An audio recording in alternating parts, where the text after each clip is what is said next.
Baik, assalamualaikum warahmatullahi wabarakatuh. Alhamdulillahirabbil alamin. Wassalatu wassalamu ala asrofil anbiya'i wal mursalin wa ala alihi washabihi ajma'in, amma ba'du. Yang saya hormati Bapak Kepala Madrasah Aliyah Sunan Kalijogo dan seluruh Bapak Ibu guru MA Sunan Kalijogo, dan tentunya seluruh peserta Matsama Madrasah Aliyah Sunan Kalijogo tahun pelajaran 2020-2021.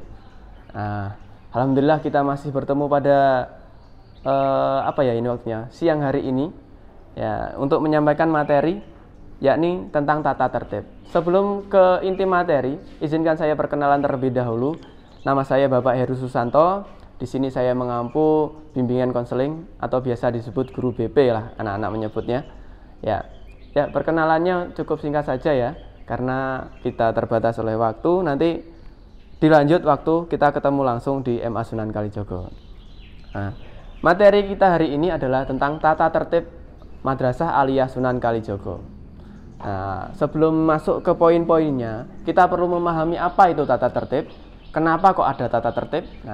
Kita sugesti dulu ke dalam diri kita bahwa tata tertib itu dibuat untuk ditaati, bukan untuk dilanggar. Kalau sudah itu tersugesti ke diri kita akan melaksanakannya secara ringan, tidak merasa terbebani. Karena di semua lembaga, di lingkungan masyarakat, di semua organisasi pasti ada tata tertibnya. Tujuan dan fungsinya pasti untuk agar lembaga tersebut atau organisasi tersebut berjalan dengan lancar dan nyaman, pastinya tentunya memperoleh keberhasilan. Oke, langsung ke tata tertib Madrasah Aliyah Sunan Kalijogo. Yang pertama, tentang tata tertib siswa. Ada beberapa poin yang harus kita pahami. Yang pertama, hal masuk ke madrasah, terus kewajiban siswa, kemudian larangan bagi siswa, dan kemudian sanksi. Jadi ada hal tentang masuk madrasah, kewajiban siswa, larangan bagi siswa apa saja, dan sanksinya apa yang diperoleh dari pelanggaran-pelanggaran tersebut. Poin yang pertama tentang masuk madrasah. Siswa MA Sunan Kalijogo masuk madrasah selambat-lambatnya 5 menit sebelum bel berbunyi. Kapan Pak belnya berbunyi? Belnya berbunyi setiap jam 6 lebih 55 menit atau jam 7 pagi kurang 5 menit. Jam 7 pagi kurang 5 menit siswa harus sudah berada di lingkungan madrasah. Kemudian siswa yang datang terlambat bagaimana Pak? Siswa yang datang terlambat tidak diperkenankan langsung masuk ke kelas.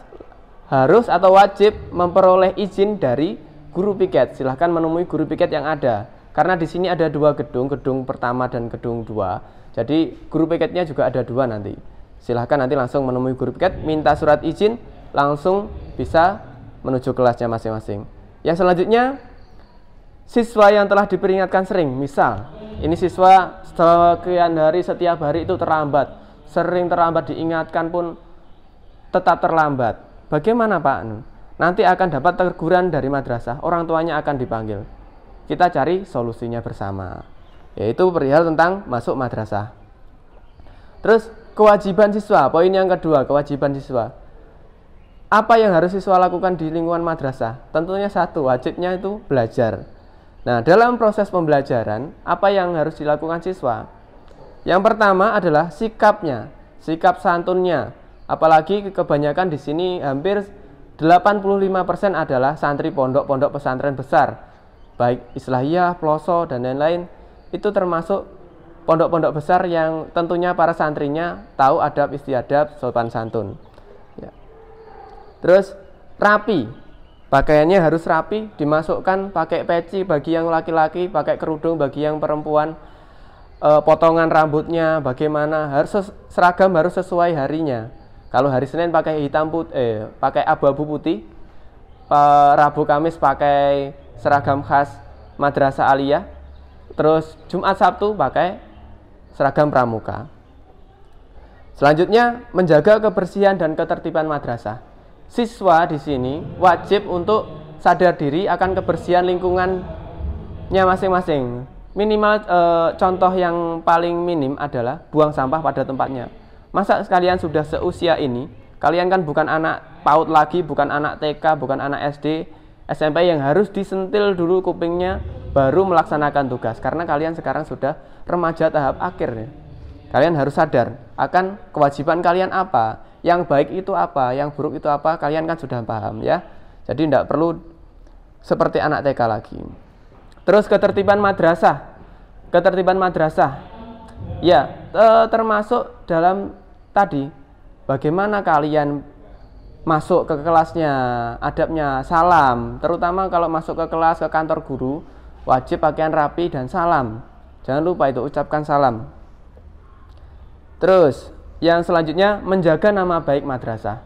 Karena ini madrasah bukan milik saya atau milik Bapak Kepala Madrasah. Ini milik kita bersama. Jadi, nama baik madrasah besar, kecilnya madrasah, sukses tidaknya madrasah itu tergantung dari seluruh anggotanya, bukan cuma guru-gurunya, bukan kepala madrasahnya, tapi seluruhnya, termasuk siswa-siswinya. Kalau siswa-siswinya berprestasi, madrasah juga ikut bangga. Apalagi kalau juara kabupaten, juara provinsi, madrasah juga ikut bangga. Terus yang selanjutnya, mengenakan pakaian dan kelengkapan sesuai ketentuan madrasah. Seperti yang saya sudah jelaskan tadi, kalau hari Senin abu-abu putih, hari Rabu Kamis pakai seragam khas sini atau batik. Terus hari Jumat dan Sabtu pakai seragam pramuka. Kemudian siswa wajib mengikuti pelajaran dengan seksama dari awal sampai akhir. Pak, kalau di tengah-tengah saya sakit, nah bagaimana kalau seperti itu? Bisa izin lagi ke guru piketnya. Silahkan izin ke guru piket, Bu, saya sakit. Nah, bisa dibawa ke UKS. Atau kalau sakitnya parah, nanti bisa dirujuk ke puskesmas atau dijemput orang tuanya. Kemudian poin yang selanjutnya yakni tentang larangan bagi siswa. Apa ya larangan-larangan yang tidak boleh dilakukan siswa di lingkungan madrasah? Tentunya di semua sekolah, dulu waktu sampean SD, SMP, itu pasti ada aturannya. Dan larangan-larangannya pasti hampir sama. Tidak ada sekolah yang mengizinkan muridnya itu merokok, membawa minuman keras, itu tidak ada kan? Ya, itu hampir sama semuanya, pada intinya sama. Terus tidak boleh berkelahi di lingkungan madrasah. Terus kemudian merusak fasilitas madrasah. Mungkin sarapannya pagi itu banyak, kemudian melihat tangga agak rapuh, dibengkok-bengkokkan. Ada itu di lembaga sebelah itu. Kalau alumni sebelah itu pasti tahulah. Tidak perlu saya sebutkan.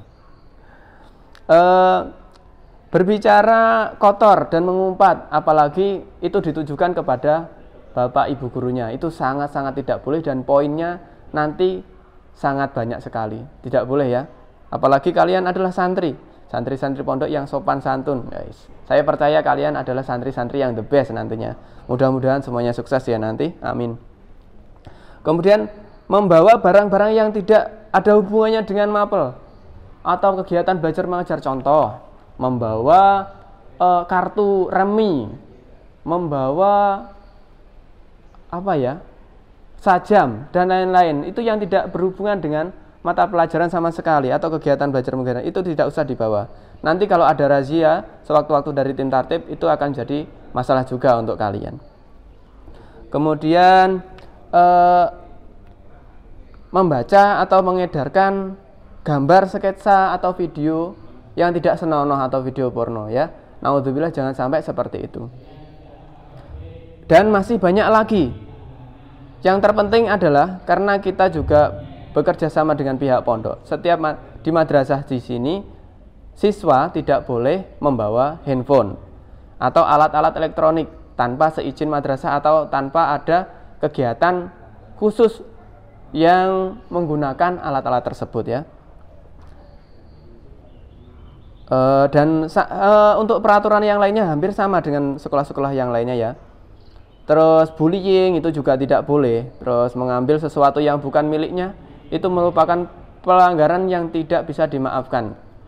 Jadi kalau ketahuan mencuri, seperti sekolah-sekolah yang lain, di sini langsung kita outkan, kita kembalikan lagi ke orang tuanya. Baik, itu tentang beberapa poin tentang larangan siswa.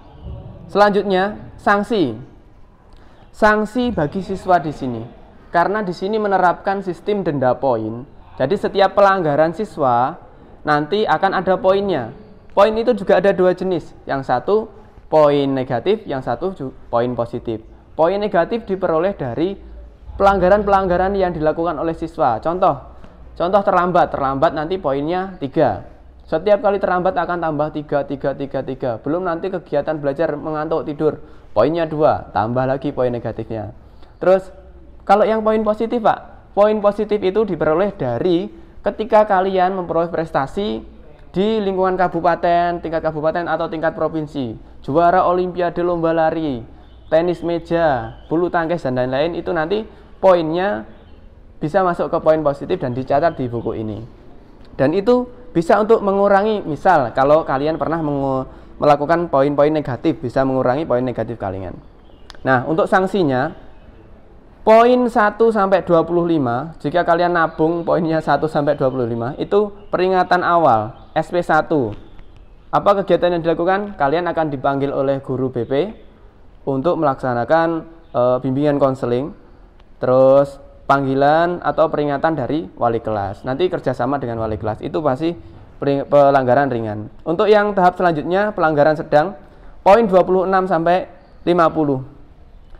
Peringatan kedua atau SP2, nanti langsung orang tuanya akan dipanggil, atau kalau yang di pondok nanti pengurusnya. Atau kalian kerso guse datang, enggak apa-apa ya. Tapi janganlah, cukup pengurusnya saja. Atau kalau bisa, kalau orang tuanya dekat di sini, bisa orang tuanya. Terus menandatangani surat pernyataan. Nanti akan ada surat pernyataan agar tidak mengulangi lagi. Intinya seperti itu. Untuk pelanggaran berat itu ada 2. Klasifikasi 1, poinnya 50 sampai 70.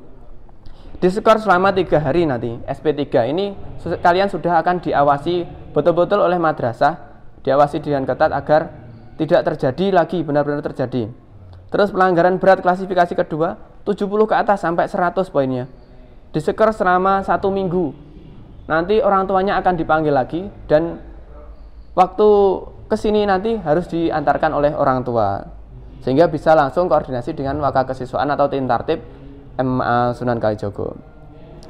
Pelanggaran yang terakhir yang paling berat, yakni klasifikasi 3, jadi poinnya 80 ke atas sampai 100, itu langsung otomatis siswa tersebut akan dikembalikan ke orang tuanya.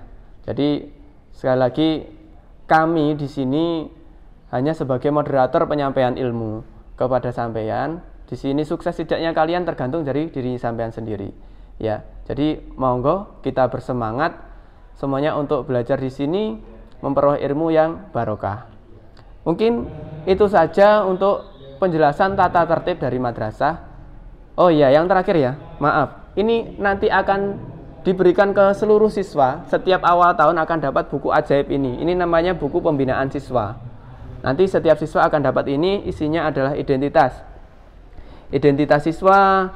Terus di sini nanti pelanggaran-pelanggaran akan dicatat di sini. Siapa yang mencatat di sini? Seluruh Bapak Ibu guru bisa mencatatkan di sini. Misal membolos tadi atau tertidur di kelas.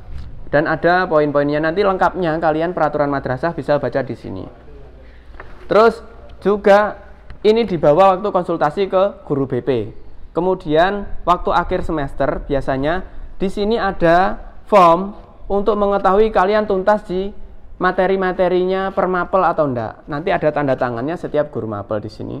Kemudian itu ditunjukkan kepada wali kelas untuk merekap apakah kalian pantas naik atau tidak nanti, ya. Jadi buku ajaib ini nanti akan saya berikan ke sampean waktu kita bertemu di sini. Dah, itu saja tadi tentang peraturan madrasah, tertib dan buku tertib ini. Sekian dari saya, kurang lebihnya saya mohon maaf. Wassalamualaikum warahmatullahi wabarakatuh.